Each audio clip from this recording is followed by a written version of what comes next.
자, 그래서 오늘은 제가 이렇게 나눠준 걸로 이제 정석 개념 집합을 나가보려고 하고 있고요. 그래서 요거부터는 이제 좀 난이도가 여러분이 좀 많이 하락해서 조금 진도가 나갈 건데, 그러면서 우리가 천천히 그동안 못했던 거를 보완하려고 하고 있고요.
자, 그래서 우리 이제 제가 보내준 거에 첫 번째 있는 집합에 대해서 하면은요, 뭐 여러분이 예전에는 이게 이제 1단어일 정도로 사실 되게 중요한 거고, 정석에서 되게 쉽게 가는 단어이지만 실질적으로는 수학적으로는 중요한 단원이고요.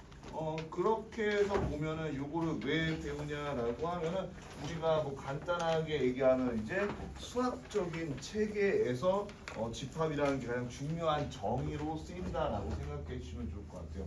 그래서 뭐 간단하게 집합이라는 거는 어떻게 돼?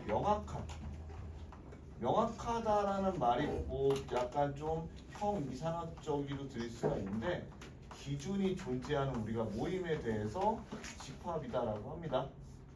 한국말로 하다 보니까 여기 좀 할 수가 있는데, 그러니까 우리가 뭐 수학적이지 않게 생각했을 때 잘생긴 사람의 모임 한다라고 했을 때, 그러면은 거기에 그거를 집합이라고 하고 차은우가 들어갈까요? 라고 했을 때, 이건 아닌 것 같아. 차은우는 잘생겼죠.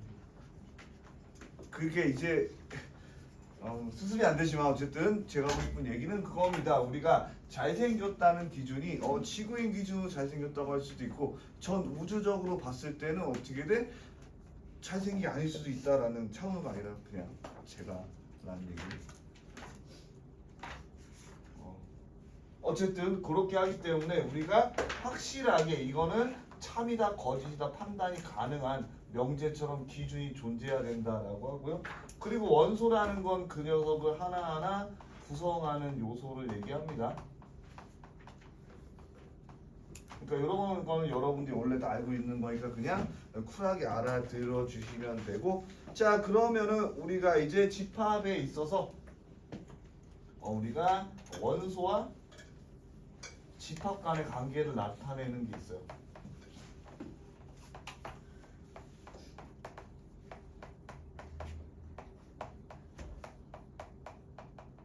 그 여러분 이렇게 약간 삼지창이라고 생각하는 친구도 있는데, 이게 뭐의 약자인지 윤성이 알고 있어요? 네. 뭐? 그러니까 이게 그 집합 있으면 거기 네. 안에 들어있는 알파벳이에요. 이 그죠? 이. 아니 이거 이에요, 이. 아니 이 아니에요. 네? 이 아니에요. 뭔 소리야? 여기다 하나 그거요. 그러니까 이에요, 이거.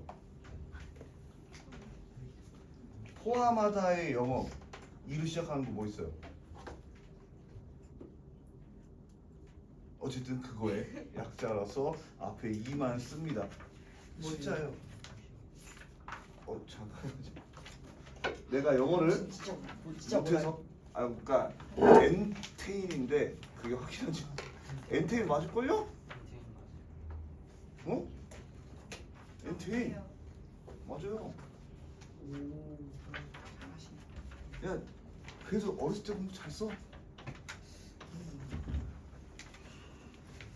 그래서 우리가 여기서 중요한 거는 일단 원소라는 녀석들은 보통 소문자로 쓰고요.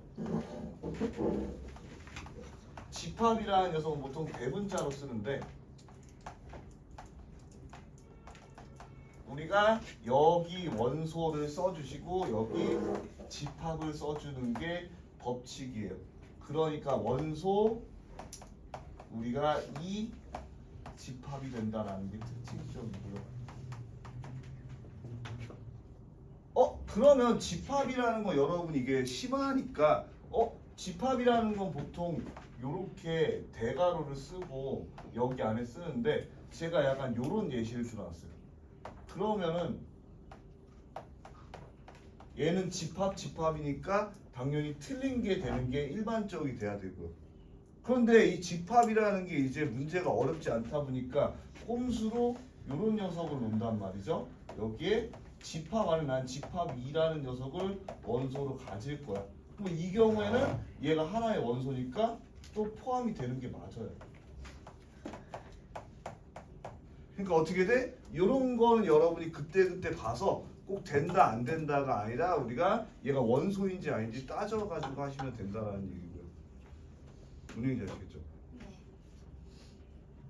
저요? 네. 네.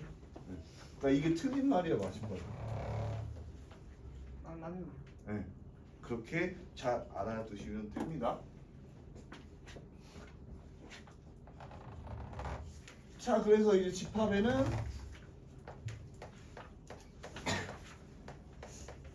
간단하게 원소 나열법 있고요. 그리고 조건 제시법 있죠.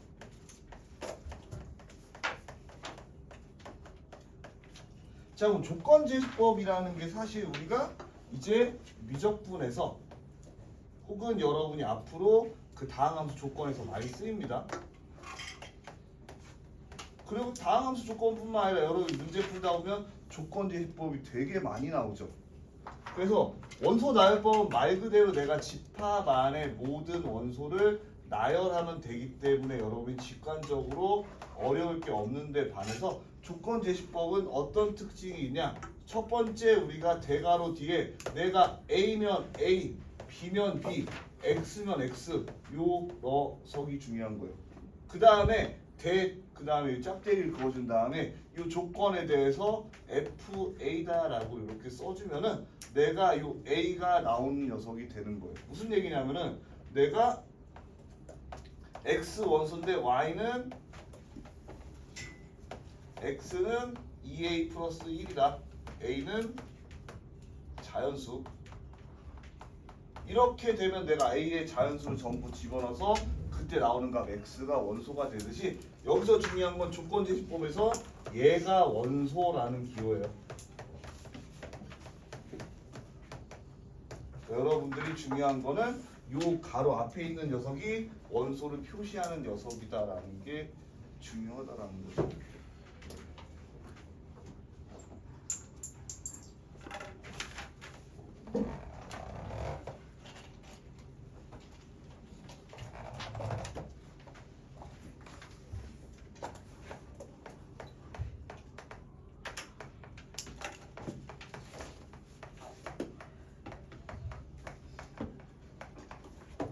자, 그래서 집합반의 관계는 요렇게 돼 있는데 그 이건 뭐의 합자예요? 그죠, 영어요? 이건 C예요. 영어로 contain, contain.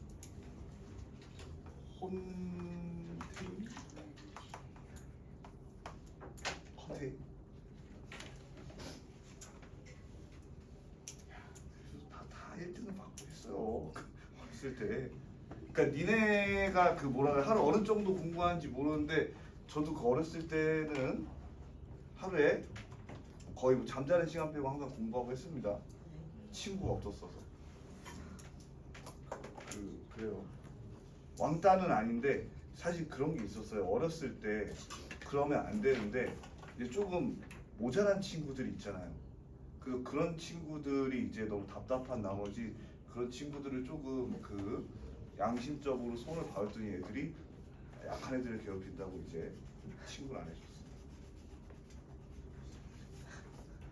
아 진짜입니다. 우리 사람 그렇게 쓰레기. 네 아니죠. 아니 그러니까 그런 거 있잖아요. 그러니까 친구가 그 예를 들어서 좀 말도 어눌하고 제대로 못하니까 이제 그 아닙니다. 너무 내가 너무 세일 것 같아서. 자 그래서 얘 같은 경우에는 우리가 어떤 집합하고 집합끼리의 관계에 대해서 얘기를 하는 거고요. 그래서 이쪽이 거는 우리는 A가 B의 부분 집합이다 라는 표현을 씁니다. 그럼 그거를 풀어쓰면은 A가 B에 속한다.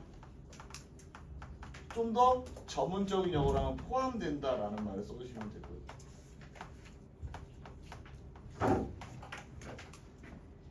자, 그러니까 얘 같은 경우에 C가 하는 게 집합과 집합 간의 상관관계에 대해서 우리가 얘기하고 있는 겁니다. 그러니까 우리가 이 같은 경우에는 원소하고 집합 사이에만 쓰는 거고 우리가 C 같은 경우에는 집합하고 집합 간에만 쓰는 겁니다. 그러니까 C의 원소를 끝에 향하게 되면 틀리겠죠. 자, 그래서 아예 집합이라는 것 자체가 이제 종류가 두 가지가 존재하는데요. 우리가 집합이라는 거는 개수에 따라서 무한집합이랑 무한집합이 존재해요.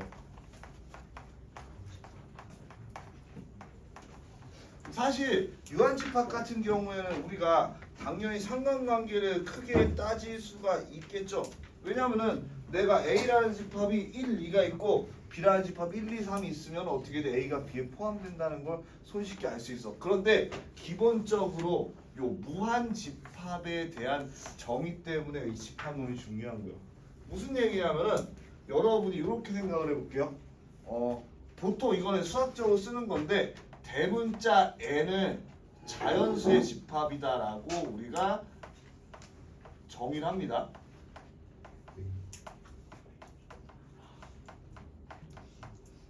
그래서 여러분이 n 혹은 n이 이렇게 짝대어 있는 대문자 n 같은 경우에 보통 자연수, 그러니까 여러분 수학 문제 풀 때 뭐 수투에 특히 많이 나와요. 자, 그 다음에 여러분이 Z 같은 경우에도 여기에 이렇게 쓰긴 하는데 그냥 Z는 이렇게 해서 Z는 정수를 의미해요.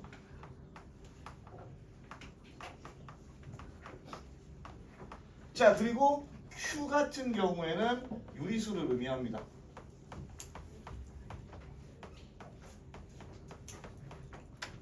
마지막으로 실수 전체가 보통 R 나오죠. 그래서 우리가 각각 약자여서 R을 실수다라고 표현해요. 그러면 무리수는 없나요? 라고 하면은 무리수는 딱히 칭하지 않고 우리가 실수에서 유리수를 제거한 형태를 보통 무리수다라고 표현을 하고요. 자, 얘도 무한계의 집합이고 얘도 무한계의 집합이고 얘도 무한계의 집합이고 얘도 무한계의 집합이 되는데요. 얘가 그러면은 우리가 상관관계가 무한계끼리 존재할 수 있냐라고 하는데 존재할 수가 있습니다. 왜? 우리가 자연수라는 건 정수 안에 포함이 되기 때문에 내가 자연수의 집합은 정수 안에 포함이 되고 정수라는 거는 유리수 안에 포함이 되고 그 다음에 유리수라는 건 실수 안에 포함이 된다 해가지고 우리가 이렇게 무한집합들 사이에서도 상관관계가 존재할 수 있다는 거죠. 그래서 우리가 이걸 통해서 자연수의 어떤 한계, 정수의 어떤 한계, 유리수의 어떤 한계, 실수의 한계까지 정할 수 있다라는 게 특징적입니다. 그래서 여러분들이 제가 그렇게 여기다가 정리를 하긴 했지만 칠판에 좀 더 잘 정리한 것 같고요.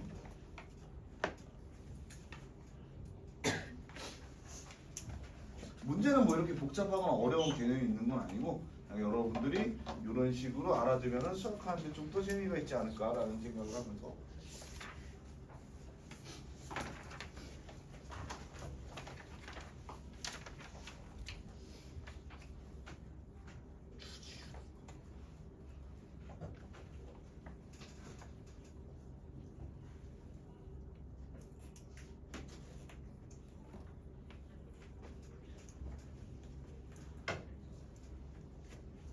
괜찮아요?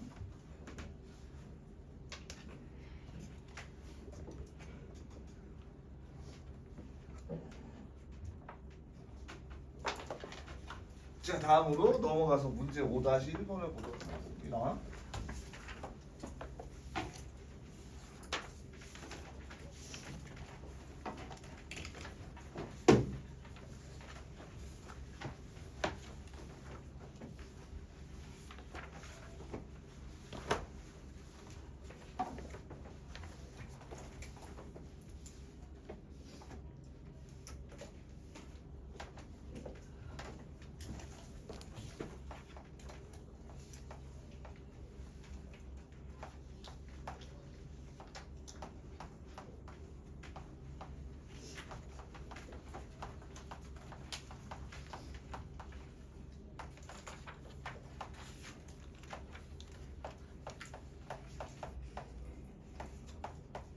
자, 그래서 다음 같은 경우에 내가 요런 원래 기호는 존재하지 않습니다. 그냥 여러분이 문제마다 그냥 쓰는 거. 그러니까 여러분이 합집합, 교집합, 차집합, 여집합 위에 다른 기호가 있으면 그냥 얘가 어떻게 돼? 로컬룰로 지가 만든 거다라고 생각하면 좋을 것 같고요. 자, 이렇게 했을 때 내가 A 요 마이너스 동그라미 B라는 녀석을 하면은 X라는 녀석이 원소고 그 X는 A 빼기 B로 결정된다.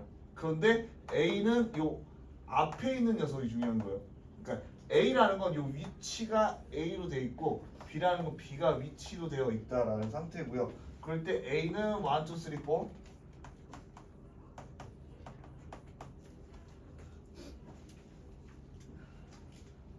B는 1, 2 1번 그렇다면 A 마동 B를 구하라 이런 겁니다. 그러면 얘는 말 그대로 내가 앞에 있는 녀석이 A가 되니까 1일 수가 있겠고 그때 뒤에 있는 건 빼기 1이면 0이 되고요.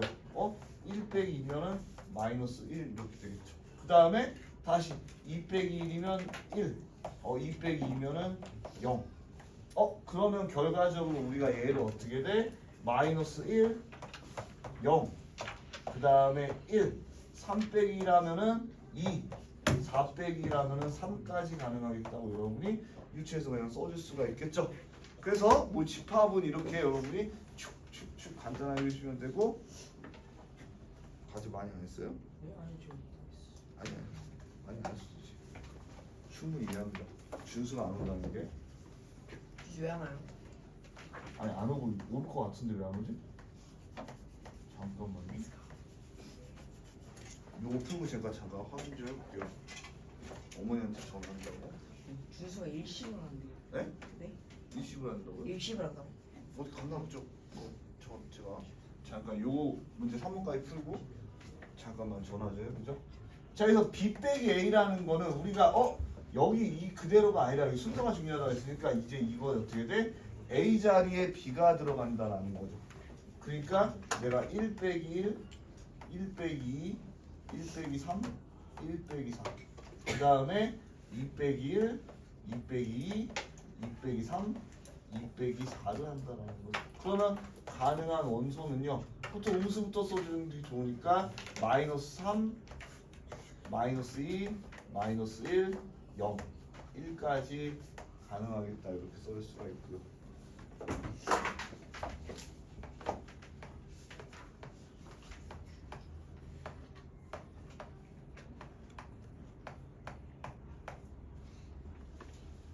자, 그 다음 거는 여러분이 어떻게 돼? 이렇게 결합이 되어 있는 형태가 있는데요. 우리가 결합을 분배해 준다라는 거는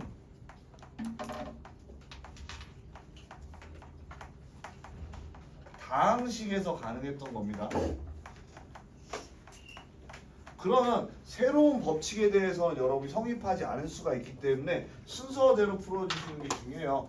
그러면 여기 같은 경우에 우리가 어떻게 돼? P 빼기 1 앞에서 구했으니까 내가 이 녀석을 마이너스 3, 마이너스 2, 마이너스 1, 0, 1이라고 생각해 주시면 될 거고 그 다음에 B라는 건 1이었어. 그러면 이번엔 어떻게 돼? 내가 마이너스 1 빼기 3 1 빼기 2 쭉쭉쭉 해서 1 빼기 1까지 가면은 0 여기가 마이너스 여기가 4부터 시작해서 4, 3, 2, 1, 0이 된다는 걸 확인할 수가 있고 2로 해보면 어떻게 돼요? 5부터 시작해서 1로 끝나겠죠. 그러니까 우리가 요 집합은 0, 1, 2, 3, 4, 5 가능하다 이렇게 구할 수가 있습니다.